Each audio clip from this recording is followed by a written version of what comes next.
জ্বালানি তেলের সরবরাহ বাড়ানোর ফলে কিছুটা ভোগান্তি কমেছে পাম্পগুলোতে। ফলে অকটেন নিতে কয়েক ঘন্টার অপেক্ষা নেমেছে মিনিটের ঘরে। এতে স্বস্তি ফিরেছে চালকদের মাঝে। তবে পেট্রোল এবং ডিজেলের ক্ষেত্রে এখনও সংকট রয়েছে কম বেশি। বিবিসির তথ্য অনুযায়ী চাহিদার তুলনায় অকটেনে 5% এবং পেট্রোল ডিজেলে 15% ঘাটতি রয়েছে। আরও জানাচ্ছেন রাকিব হোসেন।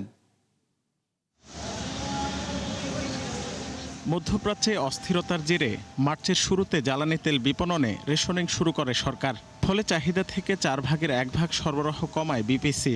এতে ফিলিং স্টেশনগুলোতে দেখা দেয় তীব্র সংকট।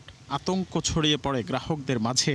আর এই সুযোগে মজুতদারি, চড়া দরে বিক্রি সহ নানা অব্যবস্থাপনা চলে দেশ জুড়ে, যা কমাতে অবশেষে তেল সরবরাহ বাড়ায় কর্পোরেশন। সবশেষ নির্দেশনা অনুযায়ী ডিপো থেকে ফিলিং স্টেশনে অকটেনের সরবরাহ বেড়েছে 20%। এতে একরকম স্বস্তিতে মোটরসাইকেল ও 4 চাকার যানবাহন চালকরা। যদিও এই জ্বালানি পণ্যের সরবরাহ এখনও গেল বছরের চাহিদার চেয়ে 5% কম। আমলে নেওয়া হয়নি চলতি বছরের বাড়তি চাহিদাও। গত সপ্তাহের তুলনায় এখন মোটামুটি অনেকটা রিকভার হয়েছে, যেটা দেখতে পাচ্ছি। চাহিদা ততটুকু পাচ্ছি না, তবে যতটুকুই পাচ্ছি আপাতত চলতে পারতেছি। আগের থেকে একটু বেটার আর কি। যেভাবে চলতেছে অন্য দিনের তুলনায় অনেকটা স্বাভাবিক। তো এইভাবে যদি সাপ্লাইটা বাড়ায় দেয়, আশা করি আস্তে আস্তে পরিস্থিতি স্বাভাবিক পর্যায়ে চলে আসবে। প্রপার ডিস্ট্রিবিউশন নাই এবং প্রপার মনিটরিং নাই। যদি প্রপার ডিস্ট্রিবিউশনটা হইতো, যদি গভর্নমেন্ট বলেও থাকে যে আমরা প্রপার ডিস্ট্রিবিউশন করতেছি, এটার মনিটরিংটা ঠিকমতো হচ্ছে কিনা, আদৌ কি হচ্ছে কিনা। টানা প্রায় 2 মাস ধরে জ্বালানি তেলের গ্রাহকদের চরম ভোগান্তি পোহাতে হলেও দুর্ভোগ ছুঁতে পারেনি বিদ্যুৎ, এলপিজি ও সিএনজি চালিত যানবাহন চালকদের। গ্যাসের চাপ খানিকটা কম, তবুও স্বল্প সময়ে তুলনামূলক কম দামে মিলছে গ্যাস। তেলে আগে চালাইতাম, কিন্তু তেল নিতে গেলে এখন দেখা যায় যে 8 ঘন্টা 9 ঘন্টা লেগে যায়। তো সেক্ষেত্রে এখন আমি গাড়িটা কন্টিনিউ গ্যাসে চালাইতেছি, তো গ্যাসে আমাদের কোনো প্রবলেম হচ্ছে না।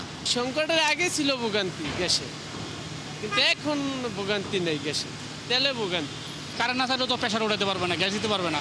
যেই গাড়িতে মনে করেন যে 600-700 টাকার গ্যাস ঢুকবে, ওই গাড়িতে 300 টাকার গ্যাস ঢুকে।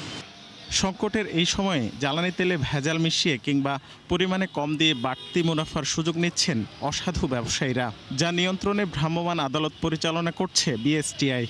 বড় সংকট আমরা পেয়েছি 2-1টা যেগুলো রিনাউন্ড পেট্রোল পাম্প।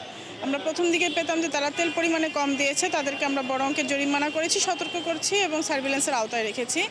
আরেকটা সমস্যা পেয়েছি, যারা অনেকে লাইসেন্সটা এখনও নবায়ন করেনি, লাইসেন্স করেনি, এরকম 2-1টা পেয়েছি। বাট ওভারঅল যদি আপনি বলেন, আমরা মোটামুটি ঠিক পাচ্ছি। গেল বছরের হিসাব অনুযায়ী পেট্রোল ও ডিজেলে এখনও 15% ঘাটতি রয়েছে। রাকিব হোসেন, 71, ঢাকা।